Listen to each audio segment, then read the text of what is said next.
자, 이제 183페이지 이제 환지 방식이 나오는데요. 환지 방식입니다. 자, 이제 환지 방식이 나옵니다. 환지 방식은 낡은 땅을 개발해서 새 땅으로 바꾸어 주면은 바꿔받은 땅을 받은 사람이 그 땅에다 건물을 지으면 도시개발 사업이 끝나는 건데요. 이 환지 방식은 그림을 한번 그려보면은요. 이렇게. 여기가 이제 도시개발 구역이라고 보고요. 여기에 토지 소유자가 한 3명만 있다 보겠습니다. 예를 들어서 간단하게 이게 갑 소유의 토지예요. 요게 을 소유의 토지다. 을 소유의 토지. 여기 이제 병 소유의 토지다 이거죠. 그러면 갑을병 3명이 이렇게 토지를 나눠서 갖고 있는데요. 3명 다 네모 반듯한 토지가 아니죠. 네모 반 토지가 아니에요. 3명 다. 그래서 이럴 때 만약에 이게 농지일 때는요. 농기계를 써서 농사 짓기도 힘들죠.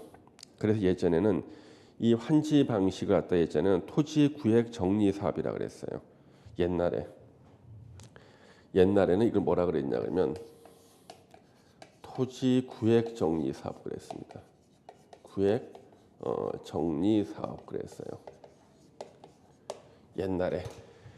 그러면 제가 예전에 학교 다닐 때 배웠을 때는 토지 구획 정리 사업의 환지 방식이 나오는 거였어요. 그러면 여러분들 토지 구획 정리 사업이 공식 명칭인데 혹시 경지 정리 사업 들어보셨어요? 경지 정리. 경지가 경제학지를 말하는 거예요.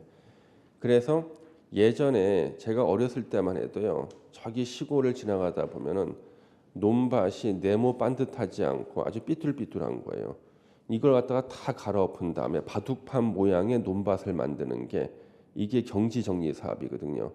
이거 어느 대통령 때 했습니까? 박정희 대통령 때 했습니다. 이거 순식간에 끝냈어. 순식간에.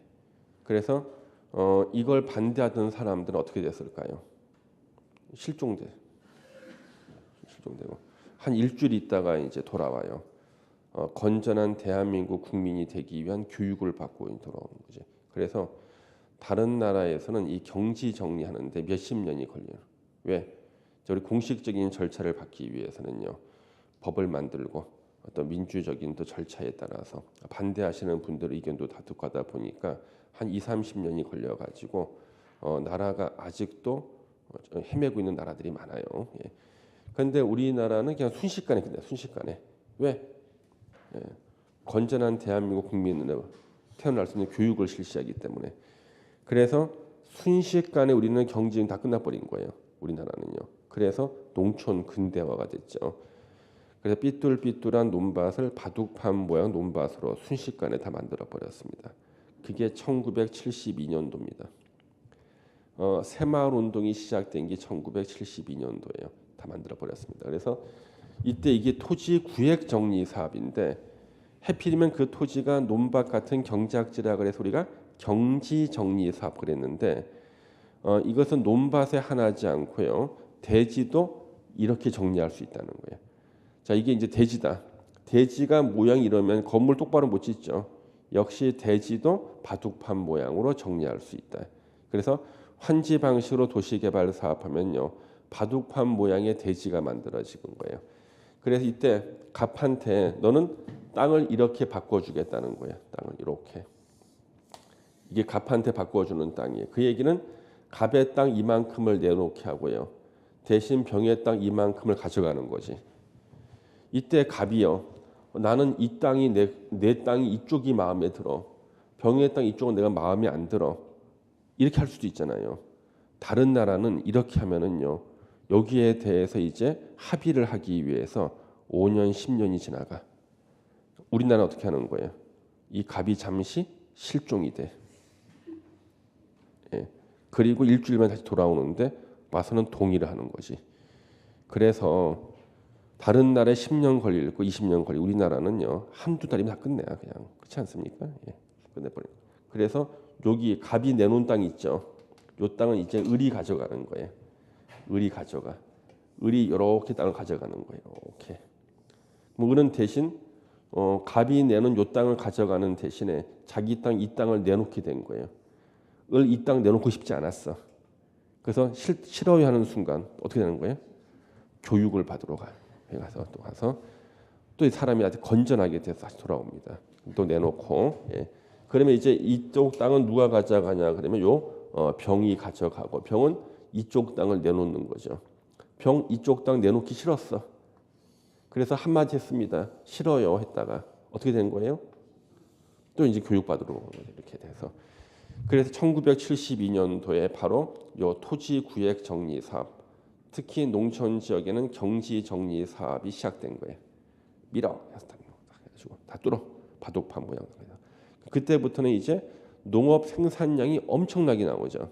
왜냐하면 어느 나라에서 경제가 발전하기 위해서는요, 농촌 지역이 안정되지 않으면 경제가 발전하지 않아요. 그래서 식량이 자급자족이 안 되면은요 아무것도 못 하는 거야. 일단 밥을 못 먹는데 뭘 해? 그렇잖아요. 그래서 이제는 농기계를 써서 농사를 지을 수가 있네. 그렇죠? 그 다음에 이제 벼 품종을 막 보급을 하는 겁니다. 순식간에 농사를 지을 수 있죠. 이렇게. 자 이렇게 됐는데 이제 보세요. 갑한테 이 네모 반듯한 땅으로 바꿔주죠. 서로 땅을 교환해야지 가능하죠. 땅 바꿔주는 게 이게 바로 환지인데 갑한테 다 바꿔주는 게 아니에요. 이만큼의 땅을 안 바꿔줘. 떼어내. 을한테도 이만큼의 땅을 떼어내. 병한테도 이만큼의 땅을 떼어내는 거예요. 그럼 여기 빗금친 부분을 갖다가 개인한테 안 바꿔주고 떼어내는데 저 땅을 어디다 쓰는가? 도로, 공원, 도서관, 학교 이런 공공시설을 설치할 때 이 땅을 쓰는 거예요. 근데 이 땅은 그냥 떼어나지. 수용 보상금 안 주고 그냥 떼어내잖아요. 그래서 보상금이 안 나가. 땅값이 아무리 비싸도 환지 방식은요 괜찮아. 무조건 떼어내는 거니까. 그래서 이 환지 방식은요. 자, 이 갑이라는 분 자기가 종전에 땅 500평을 갖고 있었어요. 근데 개발된 땅으로 바꿔주는 건 참 좋은데 250평으로 바꿔준 거예요. 그러면 이 사람은요. 250평이 줄어들었죠. 이 사람은 손실을 본 건가? 어때요? 낡은 땅, 삐뚤삐뚤하고 낡은 땅, 평당 10,000원이었어. 재산 가치 500만 원. 그 다음에 돌려받는 땅의 면적은 절반으로 줄었는데 앞에 도로도 잘 뚫리고 공원도 생겨서 공공시설이 잘 갖춰진 옆에 땅으로 바뀐 거예요. 이때 평당 3만 원 땅값이 올랐어. 그럼 재산 가치는 750만 원. 돌려받는 땅의 면적은 줄어드는데 가치는 더 증가하죠. 이게 바로 환지 방식인데 이때 사라진 250평은 뭐 하는 데 쓴 거예요? 예? 이때 사라진 250평은 뭐 하는 데 쓴 거예요? 도로, 공원, 도서관, 학교 같은 공공시설 설치할 때 저 땅을 쓴 거예요. 개인이 가지고 있는 땅에서 조금씩 떼어내서 요 땅을 모은 거야. 모아가지고요. 예. 제가 예전에 초등학교 다닐 때요. 성북구에 살았면서요. 그때 성북구. 제가 초등학교 4학년 때 강북구 미아사동에 살았다 그랬죠. 그러면 강북구 미아사동으로 제 이사 간 게 초등학교 4학년. 그 전까지 강북구 미아사동 옆에 있는 길 건너편에 성북구에 살았습니다. 성북구 하월곡동에 사는데 그때 우리 소풍을 갑니다. 학교에서 소풍을 가는데 소풍도 지겨워요. 딱 장소가 정해져 있어. 정릉 아니면 우이동이야. 소풍이다. 정릉 아니면 우이동 둘 중에 한 군데라니까 소풍 가는 데가. 근데 정릉으로 갑니다. 그러면은 우리 김밥하고 우리가 칠성 사이다를 사갑니다. 김밥 그다음에 찐 계란에다가 칠성 사이다. 이게 이제 우리 그 배낭에 들어가는 가방에 들어가는 건데 김밥 도시락을 못 사오는 친구가 한 반에 몇 명씩 있었습니다. 제가 다니던 초등학교가 달동네에 있었습니다. 달동네. 한 반의 학생이 90명이 넘었어요. 한 반에. 정원은 원래 90명인데 실제로는 한 100명이 넘었습니다. 예. 제가 6학년 때 17반까지 있었거든요. 우리가 17반까지. 그런데 꼭 여자 선생님 중에서 애를 낳으러 가는 선생님이 계시는데 지금 같은 경우는 임시 교사를 쓰잖아요. 그땐 그런 거 없어요. 무조건 그 반 학생들은 다 쪼개지는 거예요. 다른 반으로 책상하고 걸상을 들고 이사를 가게 돼 있어요. 한 반에 90명인데 항상 100명이 넘었습니다. 한 반에요. 그래가지고 그 소풍을 가는데 한 반에 한 10명 정도는 그 도시락을 못 사와요. 김밥을 못 사옵니다. 그 선생님이 이제 갔어요. 정릉에 가고 난 다음에 요만한 거 보니까 오늘 몇 사람이 못 사왔나 보니까 7명이 못 사왔다 그러면 그릇 7개를 딱 준비해 가지고 여기다가 너네들 한 개씩만 놓으라는 거야. 1인당 7개를 놔야 돼. 이런 식으로.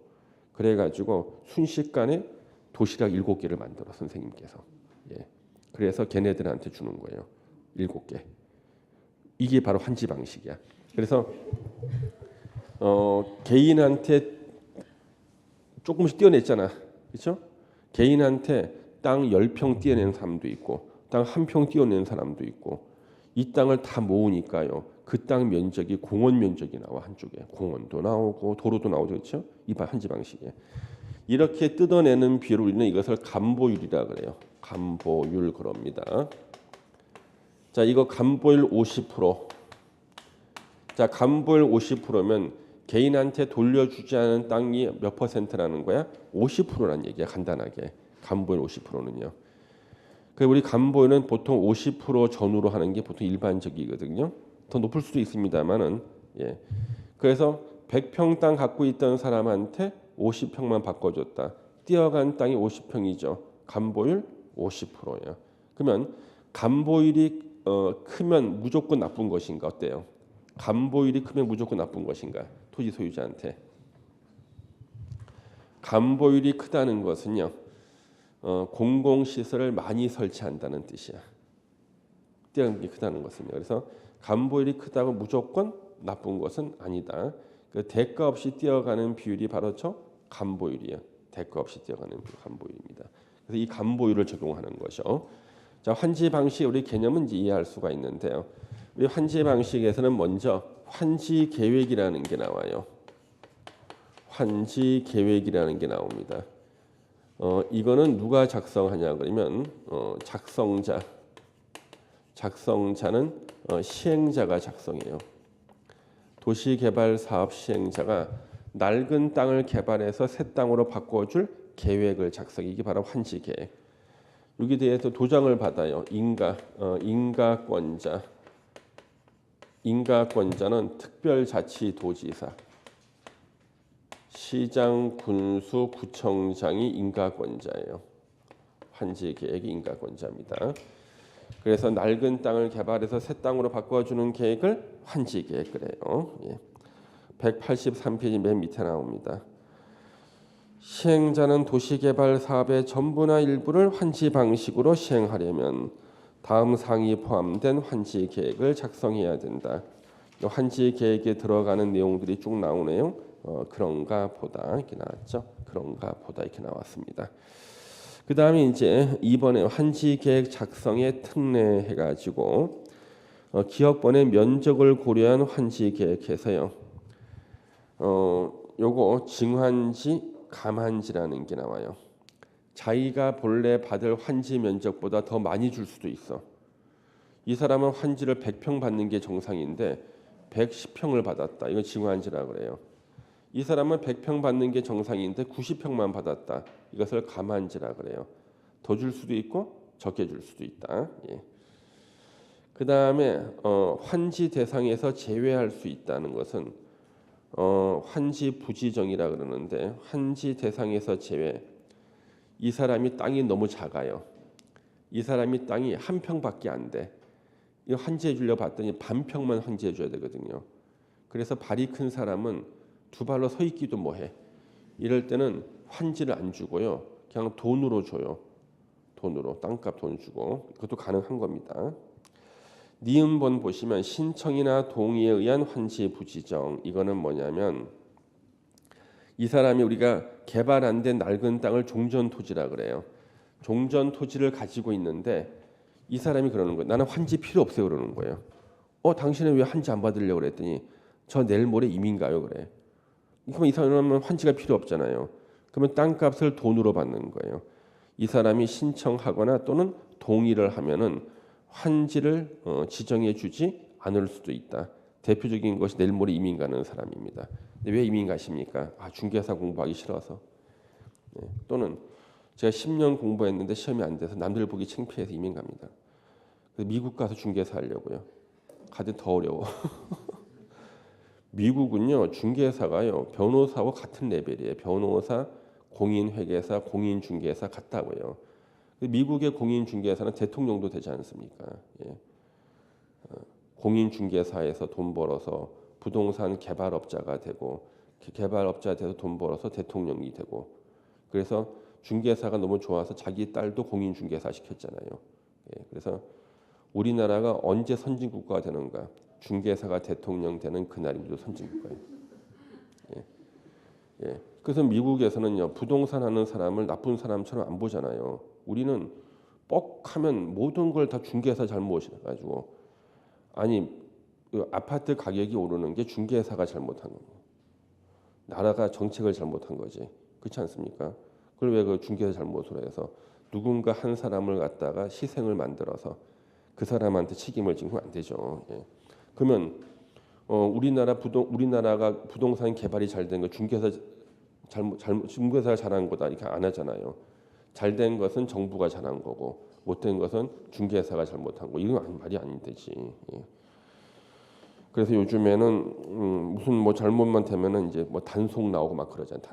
단속 나오고 막 그러는데 그래서 우리 가끔 여러분 단속 나오잖아요. 그러면은 이제 하루나 이틀 정도 부동산 문을 열지 않고 그쪽 지역에서 연락이 와요. 내일 문 열지 말라고 단속 들어온다는 거야.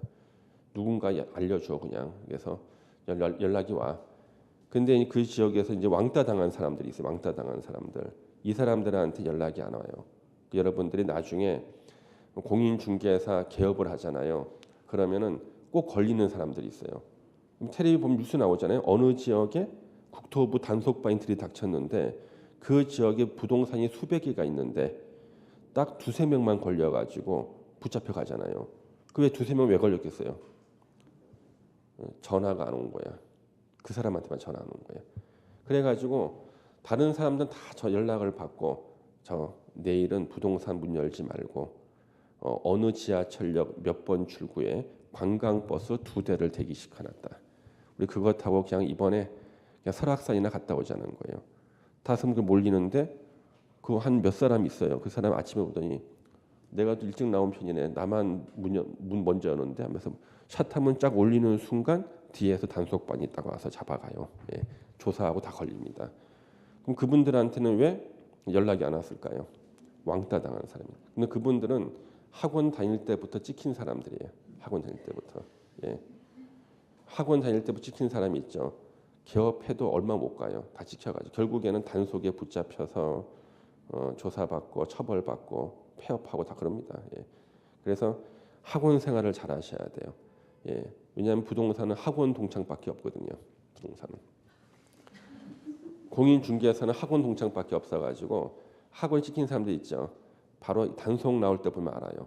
그 다음에 학원에서 안 찍힌 분도 있어요. 그분들은 계속 전화를 받는 거예요.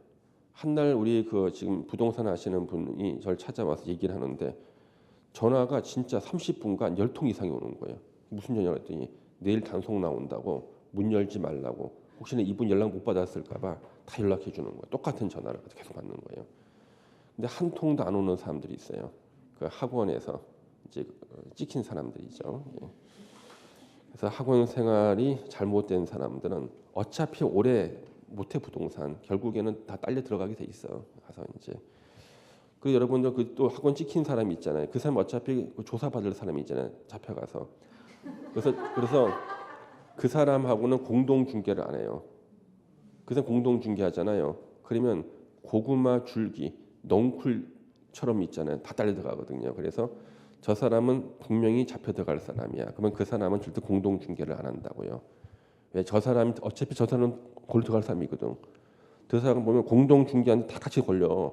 다운 계약 쓴 거 다 걸린다니까.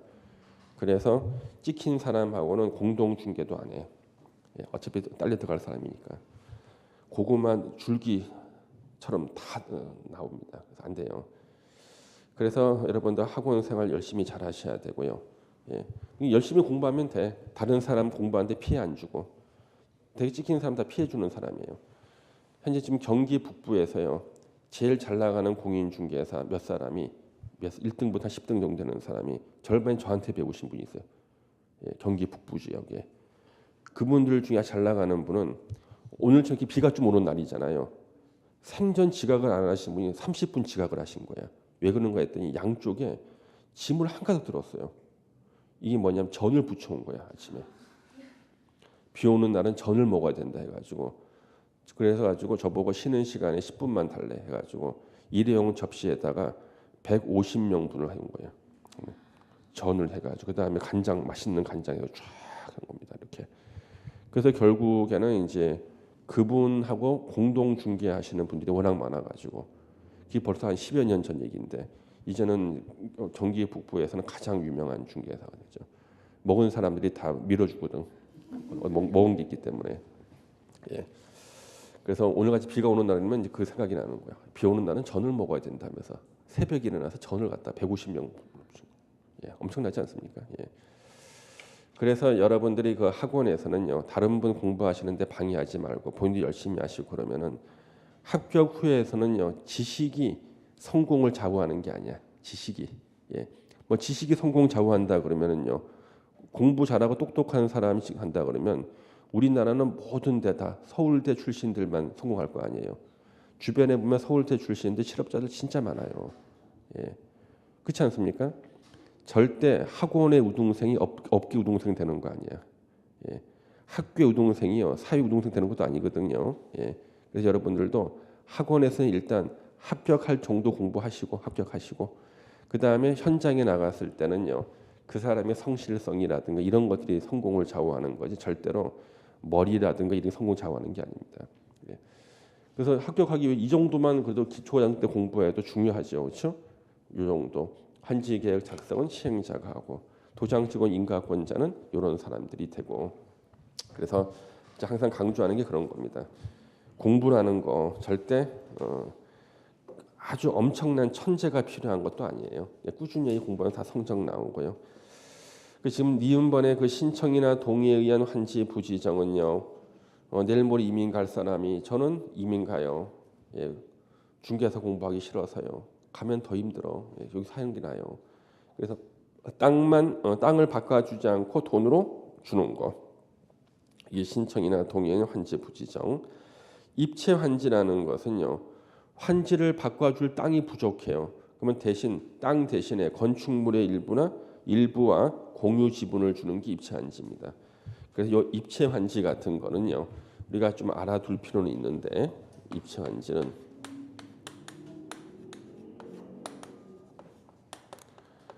낡은 종전 토지가 이렇게 있을 때요. 종전 토지 대신에 개발된 땅 환지로 바꿔줘야 되는데 바꿔줄 환지는 항상 부족해요. 대신 그래서 건축물의 일부하고요. 건축물의 일부와 플러스 토지의 공유 지분으로 대신 줍니다. 이게 입체한지예요. 그러면 건축물의 일부 그러니까 어떤 분은 뭐 지붕을 뜯어주나 벽을 뜯어주는 줄 아는 그게 아니라 구분 소유권을 말해요. 아파트 한 동을 통째로 주는 게 아니라 101호. 그게 건축물의 일부예요. 그 다음에 그 101호에 대한 대지권 있죠. 공시법식에 나오지 않습니까? 대지권. 그게 바로 토지 공유 지분이야. 그래서 아파트 101호를 주기 위해서는 건축물의 일부와 토지 공유 지분을 준다고요. 그래서 쉽게 말하면 입체 환지는 원래 개발된 땅 환지로 바꿔줘야 되는데 땅이 부족하면요 그 지역에 짓는 아파트 분양권 하나 줄 수 있다. 이게 바로 입체 환지예요. 그 다음에 리을번에 채비지 또는 보류지가 나오는데요. 저리 채비지하고 이제 보류지는 또 어떤 얘기냐 그러면은 세 번째 요 보류지가 있고 네 번째 우리는 또 채비지를 또 보면은요.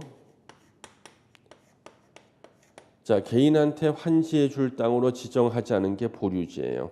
예를 들어서 환지 방식으로요. 100만 평의 토지를 조성했어요. 무려 100만 평의 토지 100만 평을 조성했습니다. 그런데 100만 평의 토지 중에 70만 평을 개인한테 환지해 주는 땅으로 지정한 거예요.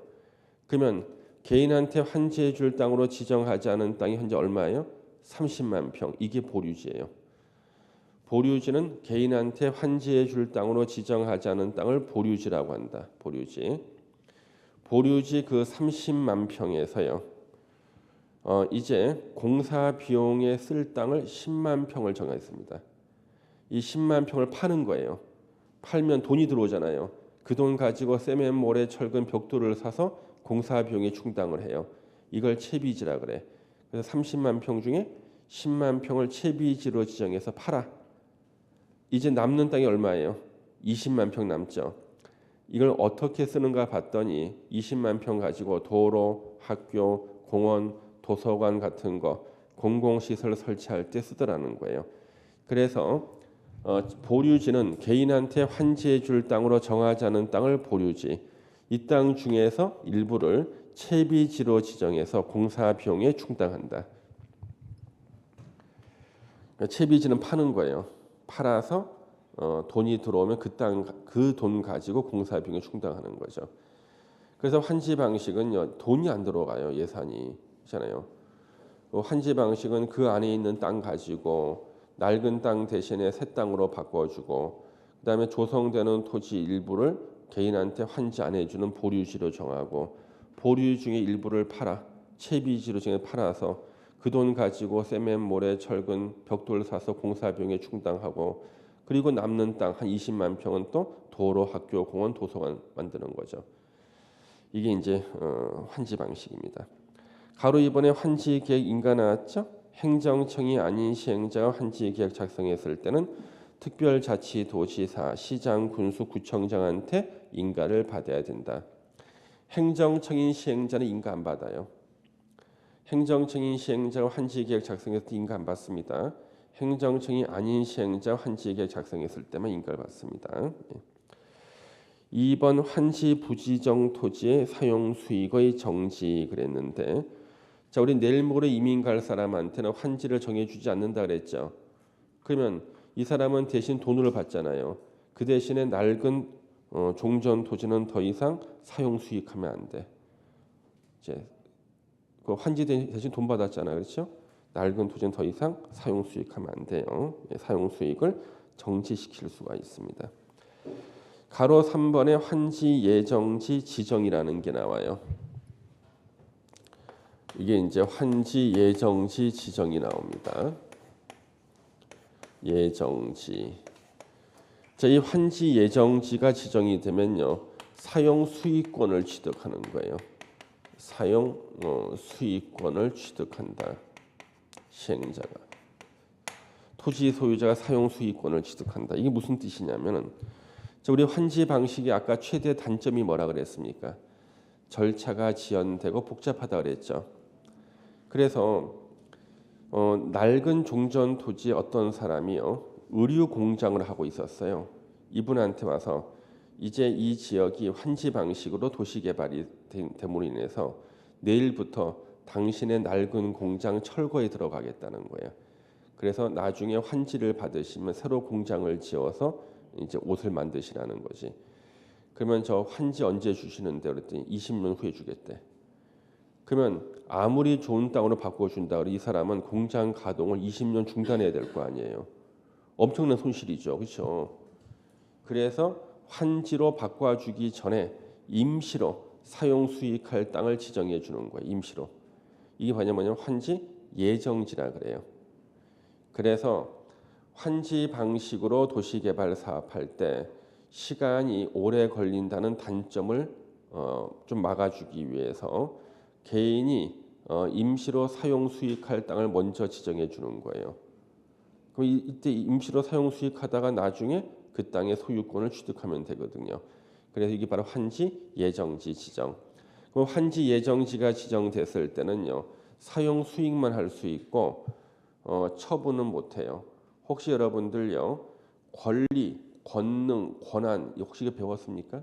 민법 시간에 권리와 권능, 소유권은 사용권은, 수익권은, 처분권은 혹시 배웠어요? 아직 안 배웠어요? 예.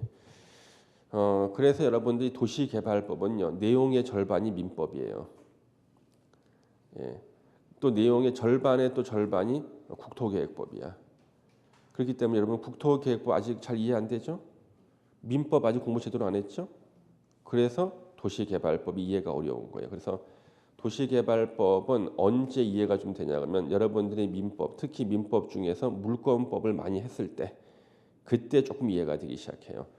그래서 도시개발법은 내용을 보니까 절반은 뭐 민법, 특히 환지 방식은 다 민법 물권법이고요. 앞부분은요 다 국토계획법에 나왔던 거 다시 나옵니다.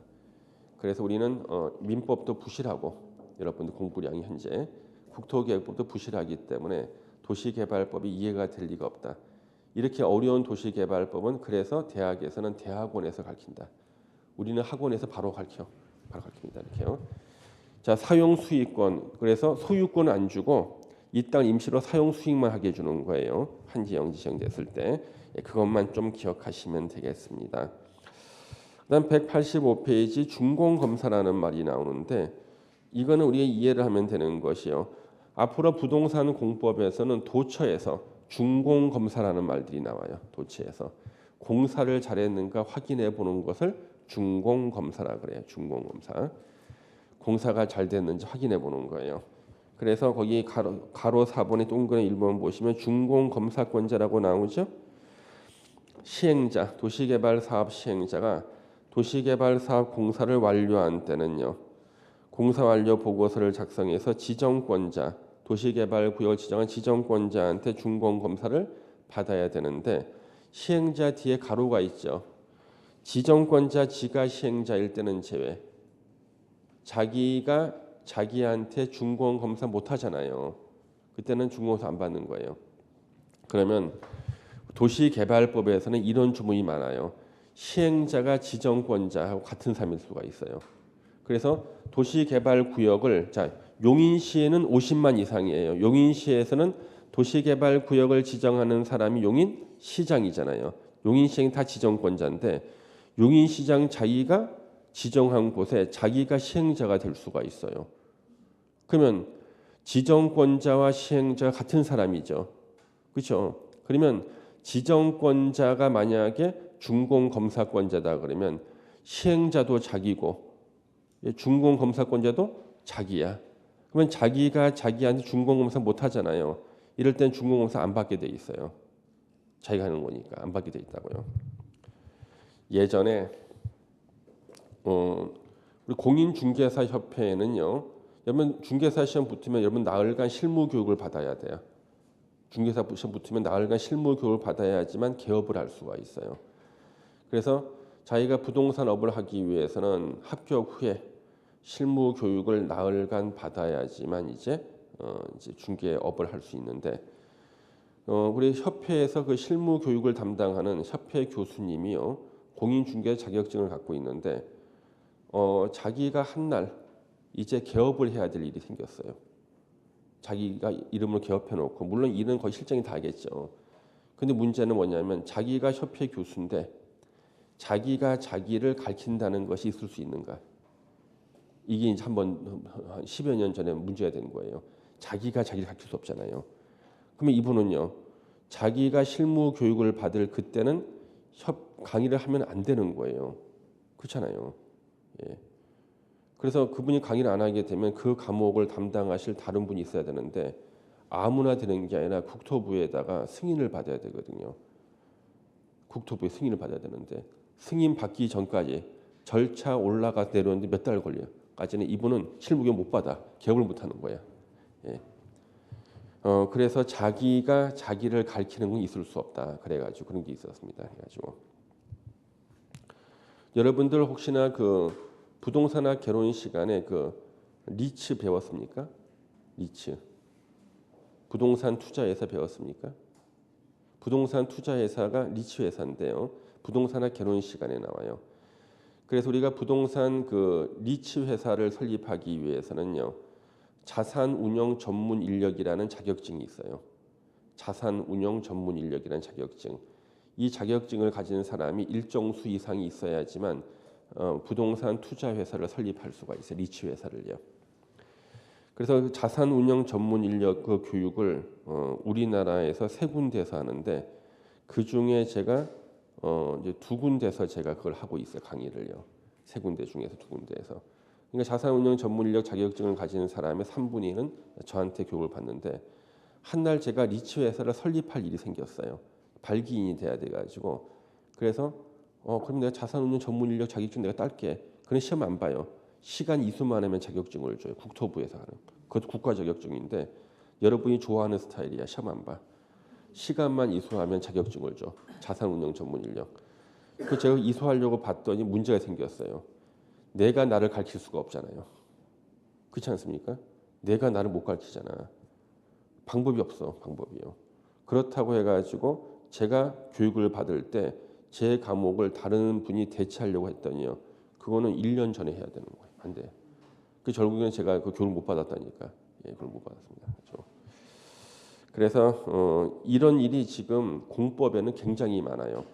그러니까 무슨 검사권자, 준공 검사권자 또는 인가권자하고 인가나 검사를 받아야 될 사람이 같은 사람인 경우가 있을 때는 그 절차가 없어진다는 거예요.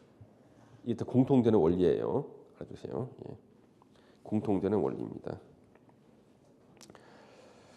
자, 그래서 거기 보시면은 준공검사권자는 시행자가 도시개발사 공사 완료했을 때 누구한테 지정권자한테 준공검사를 받아야 되는데 시행자가 지정권자가 시행자인 경우는 제외라는 것은 준공검사를 받지 않는다 그 얘기예요. 예.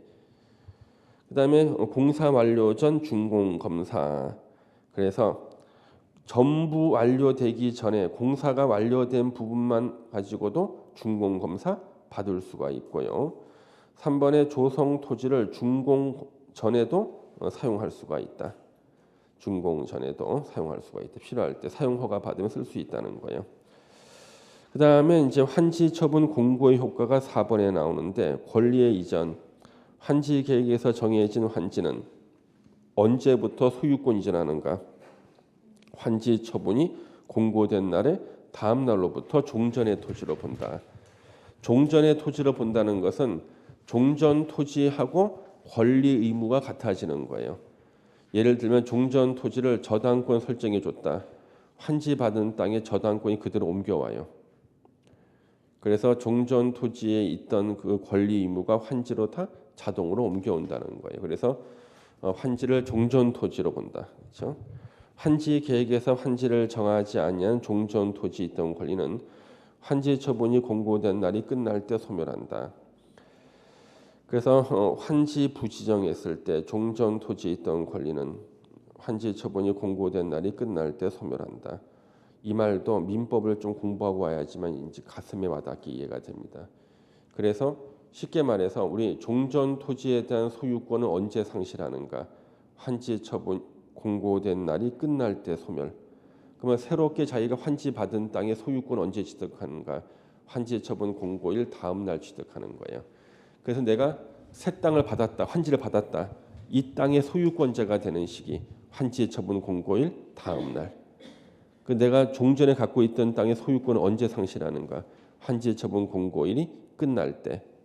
끝날 때니까 그날 24시에 상실하고 다음 날 0시부터 새 땅 환지에 대한 소유권을 취득하는 거예요.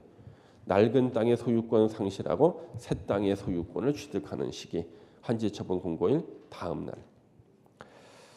그다음 니은번에 입체환지 처분 나왔죠. 자, 입체환지 처분 이거 이런 거예요, 여러분요. 이거 보시면은 아까 우리 입체환지 종전 토지 위에 낡은 땅에 저당권이 설정돼 있어요. 여러분 민법 시간 아직 저당권 안 배웠죠? 이해가 잘 안 돼. 이 저당권은 건축물의 일부와 토지 공유 지분에 각각 설정된 것으로 본다.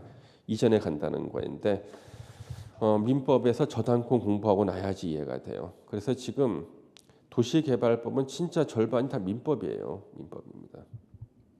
어렵죠? 예. 그 다음에 이제 디귿번에 채비지 보류지 처분이라는 말 나와요. 채비지는 누가 소유권을 취득하는가? 시행자가. 보류지는 환지 계획에서 정한 자가 소유권을 취득한다. 그런가 보다. 그 다음에 5번에 청산금인데, 자, 우리 청산금은 개념을 좀 알아야 돼요. 자, 내가요 환지 100평을 받을 권리가 있어요. 근데 내가 환지를 90평만 받았어요. 그럼 10평을 적게 받았죠. 내가 손실을 본 거야.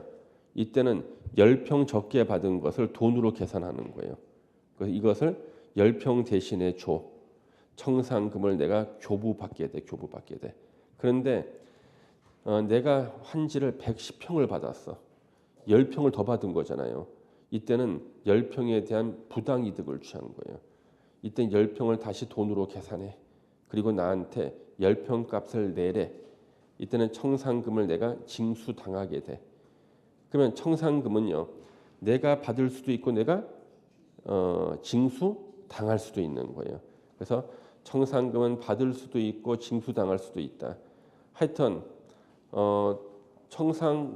청산금이라는 것은 환지를 더 받을 수도 있고 덜 받을 수도 있을 때 이것을 돈으로 계산한 게 다 뭐예요? 청산금인 거예요. 그래서 여기 기억본 보세요. 결정 시기 청산금은 언제 결정하는가? 낡은 땅을 새 땅으로 바꿔주는 것을 환지 처분이라 그러고요. 환지 처분을 할 때 결정해야 된다. 다만 환지 대상에서 제외한 토지 등에 대해서는 청산금을 교부할 때 결정할 수 있고요. 확정 청산금은 환지 처분이 공고된 날에 다음 날에 확정이 된다. 청산금의 징수 교부 시기 환지 처분이 공고된 후에 확정된 청산금을 징수하거나 교부해야 되는데, 우리 내일 모레 이민 가는 사람 있죠. 이 사람한테 너 환지 처분할 때까지 기다려 했더니 20년 기다려야 돼. 그래서 이 사람한테는 빨리 비행기를 타야 되니까 환지를 정하지 아니하는 토지에 대해서는 환지 처분 전이라도 청산금 교부할 수 있다. 청산금의 분할 징수, 이자를 붙여서 분할 징수하거나 분할 교부할 수도 있습니다. 청산금은 이자 붙여가지고. 그러면 청산금 파트에서는 그 리을번이 시험에 제일 많이 나왔어요. 리을번. 청산금은 분할 징수할 수도 있고 분할 교부할 수도 있다. 너무나 뻔한 얘기처럼 보이죠. 그렇지만 시험에는 이게 제일 많이 나왔어요. 청산금은 분할 징수, 분할 교부할 수 있다. 청산금. 그 다음에 거기 보시면은 미음번에 청산금의 소멸시효라는 게 나와요. 혹시 여러분 민법 시간에 소멸시효 배웠습니까? 아직 안 배웠죠? 그래서 소멸시효는요 민법 총칙에 나와 원래. 그렇다 공부하고 와서 이걸 봐야지만 이게 이해가 되는 거예요. 소멸시효. 소멸시효는요 권리를 행사하지 않고 일정한 기간이 지나면요 권리를 소멸한 것으로 보는 게 소멸시효입니다. 권리 소멸시효. 예를 들어서요 우리 음식점에서요 음식값을 갖다가 외상을 긋고 밥을 먹었다. 이거 소멸시효 1년이에요. 음식점의 음식값은요 1년 내에 어떤 사람이 갚지 않으면요 1년 지나고 나면은요 그 음식값을 받을 수 있는 채권이 소멸해 버려요. 예. 그래서 그 다음 여러분들 만약에 자기가 변호사비를 줘야 되는데 안 줬다. 3년만 버티면 안 줘도 돼. 소멸시효가 완성이 돼 버려. 그러면 변호사비를 갖다가 받을 권리는 그 3년 지나면 없어져요. 세무사한테 세무사비 줘야 되는데 그것도 3년 지나면 안 줘도 돼. 소멸시효 끝나버려. 받을 권리가 상실해 버리는 거예요. 그래서 우리가 이제 소멸시효 같은 경우는요. 일단 남자하고 여자가 만나서 같이 가는 데는 소멸시효가 다 1년짜리야. 그 다음에 자격증 있는 사람들한테 서비스를 받았을 때는 소멸시효가 3년이고요. 우리가 수많은 부동산 관련 법률에서 청산금이라는 말이 나와요. 이거는 다 5년으로 돼 있어 소멸시효가. 그 다음에 일반적인 채권의 소멸시효는 10년이야. 이게 이제 일반적인 원리거든요. 이런 거 여러분들은 원래 민법에서 배워야 돼. 그래야지만 공법 선생은 다 배웠자고 넘어가면 되는데 아직 이게 우리가 먼저 나와서 그래요. 그래서 억울하지 나는. 예. 자 그래서 음식점에서 음식값 내야 될 것은 소멸시효가 몇 년에 걸리나? 1년. 극장비는 얼마에 몇 년에 걸릴까? 극장비. 극장비 안 내고 영화 봤어. 내야 될 거 몇 년? 남자와 여자가 만나면 같이 가는 데는 다 1년이라고 했죠. 극장비 1년이야. 그다음에 여관비 얼마일까? 1년. 예, 다 1년. 그다음에 자격증 가진 사람 의료비 몇 년? 3년. 자격증 가진 사람은 다 3년이야. 자, 여기는 청산금 나왔죠. 몇 년일까? 5년이지. 청산금을 받을 권리나 징수할 권리를 5년간 행사하지 않으면 시효로 소멸한다. 5년이죠. 그래서 우리 부동산 공법에서는 청산금이 한 번 더 나와요. 뒤에 도시 및 주거환경 정비법에서 청산금이 나온다고요. 역시 그것도 몇 년이겠어? 5년. 그래서 우리가요 기계적으로 외우는 게 아니라 원리를 깨우쳐야 돼. 원리를. 그래서 뭐는 어떻게 나오는 거죠.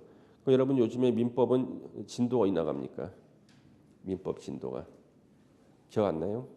지난주에 민법 진도 어디까지 나갔어요? 민법 진도. 민법 총칙 나갔어요? 대리 나갔어요? 의사표시 나갔어요? 의사표시 나갔어요? 대리 나갔어요? 표현 대리 배웠어요? 예?